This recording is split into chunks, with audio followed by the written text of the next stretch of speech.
We welcome to studio International Affairs Analyst Dan Perry, former Europe and Middle East editor at the Associated Press, the former chairman of the Foreign Press Association in Jerusalem and managing partner of Thunder 11. And we welcome to studio Ambassador Danny Danon, member of the Israeli Parliament in the Likud party and former Israeli ambassador to the UN. Gentlemen, thank you both so much for being here. Ambassador, I'm going to start with you. An extraordinary moment in the history of the country, an extraordinary moment in this war. We could hear in the voices of the leaders when they spoke just moments ago, it was a difficult decision, a tough decision to get to this moment, to agree to this truce and this hostage deal. Your feelings on the deal right now?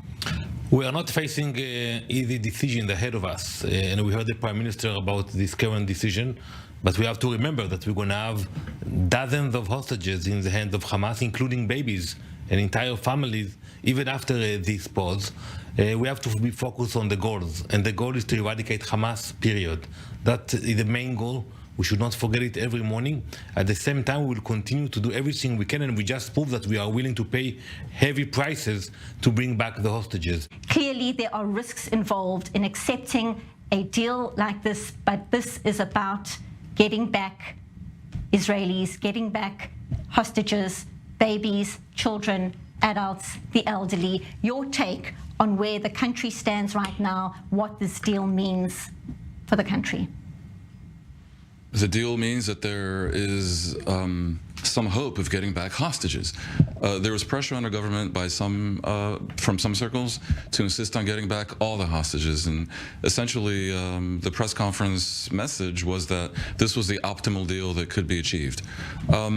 Look, they kept saying that Israel wants to eradicate Hamas, remove from power in Gaza, and to return the hostages. Now, they claim that these two goals are not contradictory, and I agree they're not, but they are clearly related. Israel pays a price in two ways for returning even some of the hostages. One is the time that Hamas gets to rearm and regroup. And it may go on for a long, long time, much more than 4 or 5 days, because I believe the terms of the deal enable it to continue if Hamas keeps releasing hostages piecemeal. And the other is who they're releasing. Netanyahu made a point of saying it's not murderers, it's women and younger prisoners in Israel who are very evil, who are accused or convicted of various things, but not murderers. And I think viewers really should take this issue to heart. Israelis certainly are concerned, and there is one case actually that I think illustrates this very nicely. The person I believe is the first American to have been killed by Hamas was David Boehm, 17, in 1996. Murdered on a bus. The person who ordered that and who planned it was Yehia Sinwar, released a few years later to get back Gilad Shalit in 2011, of course we know, and Sinwar grew up to become the mastermind of this global historic massacre that has put us where we are. So when Israel wants to not release convicted murderers, it's not a question of revenge, but of weighing the genuine dangers that could fall on. Danny Ayalon, your take on exactly that. This is a tough decision for the war cabinet to make.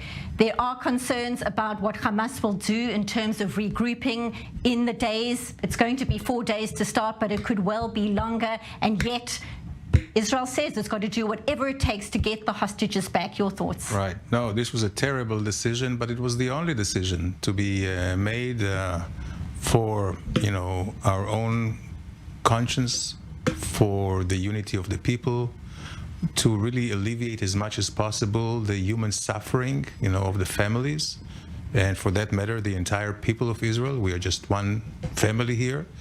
This is the Jewish ethos, and we're giving a lot for that. When it comes to the situation on the ground, yes, Hamas will use the time for regrouping, but on rearming. But also will the IDF. Your thoughts? I fully agree. If any good can come of all this, it's to get the Arab regimes in the region to stop playing games on the issue of Hamas. Now, Egypt, for example, is very serious about taking on the Muslim Brotherhood. They're more or less, I think, on side. But some of the others are not. And goal number one is with Qatar, after Israel gets done saying thank you very much for assisting in a hostage release for however long that takes, to make clear to them that if they really want a seat at the table, and if they want to host not just the World Cup, but who knows, the Eurovision Song Festival one day, they cannot continue to support the likes of Hamas. This is critical. And who knows, I think the degree of disaster that we're witnessing here and the concern about contagion across the region may be a moment of clarity for the Middle East at large. Talking about Qatar, we're hearing a report that Qatar has handed Mossad chief David Barnea a list of the first group of hostages to be released. And this is a concern, broadly speaking. Looking at the families, we just spoke to Ilan right now, people who are waiting to hear if their loved ones are even alive or not. What is the concern that Israel is being played here? Tomorrow, 10 people are supposed to be released, but there is no verification as to how many people are alive. If Gaza even knows, Hamas knows exactly where all of them are, is able to locate all of them, there is no verification at this stage, and only now are the first batch of names, so to speak, being given to the head of Mossad. Does that ring strange? Not at all. It rings evil, but not strange. I would expect Hamas to use the leverage that it has, and that's what they're doing. They're going to play on Israel's nerves. They're going to do what they can to make sure that the country feels uncomfortable and on edge, and they're probably going to try to drag out the time that they get to regroup and rearm. I would expect them to offer to release some more piecemeal, on the sixth day, and there'll be pressure on Israel to agree. And there's a wider ecosystem here. Let's suppose that Hamas starts to play this in a way that leads to a 20-day ceasefire. There are concerns in Israel that for all their protestations, that they insist on taking us to the end, and Ambassador Danon is going to, criticize Netanyahu for it maybe, but then there's also President Joe Biden, who has his own concerns.